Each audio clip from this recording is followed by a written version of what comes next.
বাংলাদেশের সাবেক প্রধানমন্ত্রী শেখ হাসিনা এখন দিল্লিতে আছেন। দিল্লি সরকারের নিয়ন্ত্রণে আছেন, আশ্রয়ে আছেন।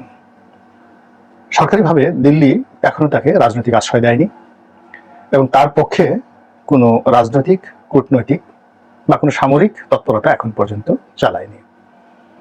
এর কারণ হলো দিল্লির সঙ্গে শেখ হাসিনার যে ঘনিষ্ঠতা এবং নরেন্দ্র মোদীর সঙ্গে তার যে ব্যক্তিগত সম্পর্ক, এটি নিয়ে দিল্লির যারা সচেতন মহল অনেক আগে থেকেই নরেন্দ্র মোদীকে সতর্ক করছিলেন।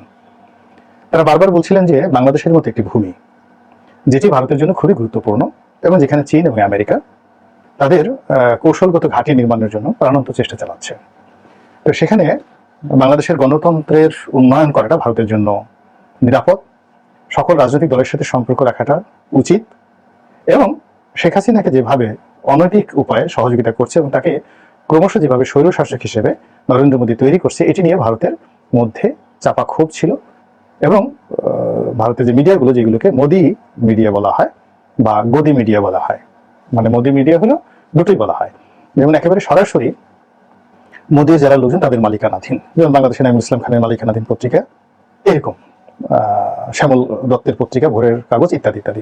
তো এরকম ভারতের যে সকল মন্ত্রী মিনিস্টার, মোদির ঘনিষ্ঠজনের মালিকানাধীন পত্রিকা, এগুলোকে বলা হয় মোদি মিডিয়া। আর মোদির মালিকানাধীন নন কিন্তু মোদির ক্ষমতার প্রশংসাকারী, এগুলোকে বলা হয় গদি মিডিয়া। তো মোদি মিডিয়া এবং গদি মিডিয়া, এই দুটো মিডিয়ার যে সকল বড় বড় পত্রিকা, নামকরা পত্রিকা, এবং এদের মধ্যে আনন্দবাজারের মতো ঐতিহাসিক পত্রিকাও আছে, স্টেটসম্যানের মতো পত্রিকা রয়েছে, দ্য হিন্দুর মতো পত্রিকা রয়েছে। তো এই পত্রিকাগুলো বহুবার নরেন্দ্র মোদীকে তারা সতর্ক করেছে এবং শেখ হাসিনার সঙ্গে এরকম যে সম্পর্ক বা বাংলাদেশের নির্বাচনের ব্যবস্থা নিয়ে এভাবে যে হস্তক্ষেপ, এটা কিন্তু ভারতের অনেক একেবারে সরকার সমর্থিত পত্রিকাগুলো কিন্তু সমর্থন করেনি। এর ফলে কি হলো, এই যে এখন শেখ হাসিনার পতনের পর তিনি যে দিল্লিতে গিয়েছেন, এটি নিয়ে দিল্লি খুবই অস্বস্তিকর এবং বিব্রতকর অবস্থায় পড়েছে। এর কারণ হলো শেখ হাসিনাকে দিল্লিতে রেখে কোনো অবস্থাতে দিল্লির সঙ্গে বাংলাদেশের বর্তমান যারা রেজিম, এই রেজিমের সম্পর্ক স্থাপন একেবারে অসম্ভব বিষয়। দ্বিতীয়ত, দিল্লির যে স্বার্থ বাংলাদেশের মধ্যে রয়েছে সীমাহীন, যে সকল প্রোটোকল স্বাক্ষর হয়েছে শেখ হাসিনার সঙ্গে, ট্রানজিট সহ, রেল ট্রানজিট সহ, নৌ ট্রানজিট সহ, ব্যবসা বাণিজ্য এবং অন্যান্য বিষয়াদিতে, এখানে লাখ লাখ ভারতীয় কাজ করে বড় বড় পদে এবং এখানে ভারত সরকারের বিনিয়োগ রয়েছে, ভারতের যে সকল প্রাইভেট বা ব্যক্তিগত প্রতিষ্ঠান রয়েছে, বেসরকারি খাত রয়েছে, তাদেরও বিশাল বিনিয়োগ রয়েছে, আদানি আম্বানিদের বিশাল বিশাল বিনিয়োগ রয়েছে। এখন এই বিনিয়োগ বাংলাদেশ থেকে নিরাপদে নিয়ে যাওয়া এবং বাংলাদেশের সঙ্গে ভারতের যে আমদানি বাণিজ্য রয়েছে, অর্থাৎ আমরা ভারত থেকে প্রচুর আমদানি করি, এই বিষয়গুলো ভারতের অর্থনীতিতে খুবই গুরুত্বপূর্ণ একটি ভূমিকা রাখছে এবং আমরা যদি সেই আমদানিগুলো কমিয়ে দিয়ে বিকল্প দেশ থেকে আমরা আমদানি করি, ভারতের অর্থনীতিতে মারাত্মক নেতিবাচক প্রতিক্রিয়া সৃষ্টি হবে।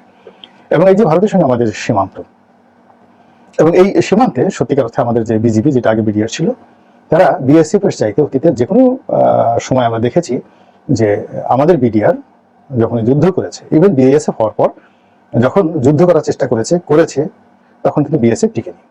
এখানে শেখ হাসিনা যে রাজনৈতিক সিদ্ধান্ত, ভারতের প্রতি নতজানু মনোভাব এবং রাজনৈতিক দাসী বৃত্তি, এই কারণে বিজিবি ইচ্ছা করলেও ঠিক বিএসএফ এর বিরুদ্ধে আসলে স্ট্যান্ড নিতে পারেনি। তো নতুন যে সরকার, সেই সরকারের সঙ্গে যদি ভারতের দাকুমরা সম্পর্ক থাকে, তাহলে বাংলাদেশ সীমান্তে রেড অ্যালার্ট জারি করে বাংলাদেশের বিজিবি, বর্ডার গার্ড যদি শক্ত একটি অবস্থান নেয়, তাহলে অনেক ক্ষেত্রে এটা বিজিবির জন্য মারাত্মক হুমকি হয়ে দেখা দেবে। এবং সীমান্তে এতদিন তারা যে অল্প সংখ্যক সৈন্য, যেমন আমাদের যেখানে একটি ক্যাম্পে যদি 100 জন বিজিবি থাকে, তারা সেখানে 2-3 জন বিএসএফ দিয়েই কিন্তু সেই 100 জনকে সামাল দিতে পারতো। এখন যদি 100 জন বিএসএফ থাকে, তাহলে ভারতকে অন্তত পক্ষে 300 জন, বাংলাদেশে যদি বিজিবি থাকে, ভারতে 300 জন বিএসএফ দিয়ে তাহলে পরিস্থিতি সামাল দিতে হবে। এবং এটাই হলো বাস্তবতা।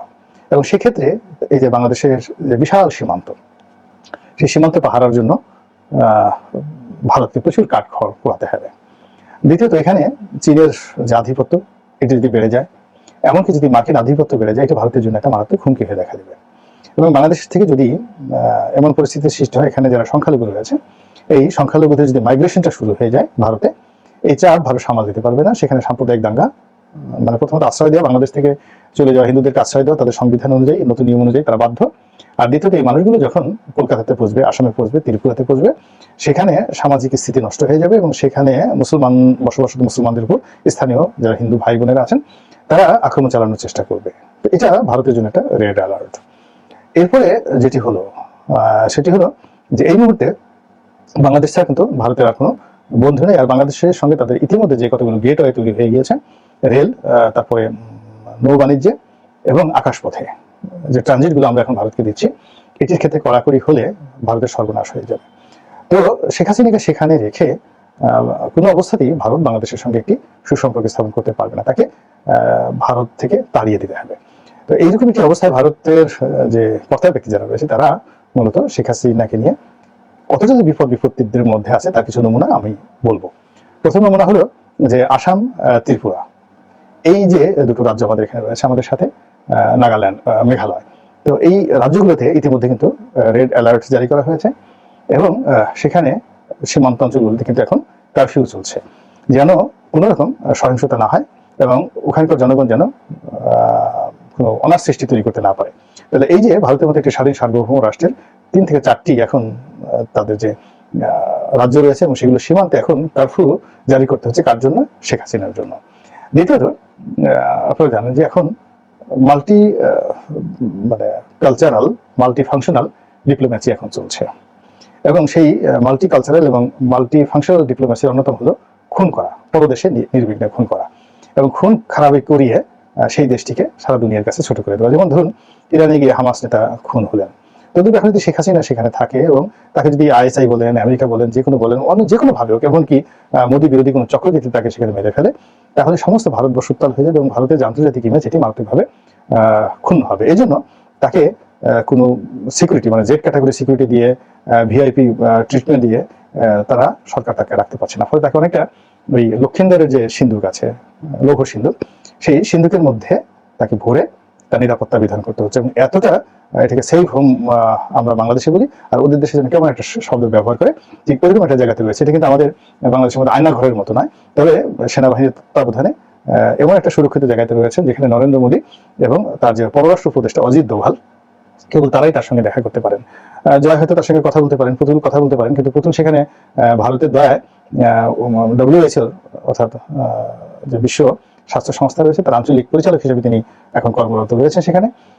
তো তিনিও এখন তার মায়ের সঙ্গে কিন্তু দেখা করতে পারছেন না, তার সঙ্গে সম্ভবত শেখ রেহানা আছে অথবা শেখ রেহানা হয়তো এখন পর্যন্ত চলে গেছে। তো এই হলো দিল্লিতে শেখ হাসিনার একেবারে প্রকৃত অবস্থা এবং দিল্লি এখনো পর্যন্ত সিদ্ধান্ত নিতে পারছেন না তার ব্যাপারে কি করবে কি করবে না। কিন্তু যেভাবে তাকে নিরাপত্তা দিচ্ছেন, যেভাবে তাকে আটকে রাখা হচ্ছে, এটি কোনো মানুষের জীবন হতে পারে না এবং এর মাধ্যমে শেখ হাসিনা যে একটা দুর্বিষহ কষ্টের মধ্যে আছেন, এর চাইতে বাংলাদেশে তিনি যদি জেলে থাকতেন, কাশিমপুর জেলে থাকতেন, কিংবা বেগম খালেদা জিয়ার মতো গৃহবন্ধিত্ব তার কপালে জুটতো, তাহলে সেটি এখন যে অবস্থা আছেন তার সাথে অনেক অনেক আরামের হতো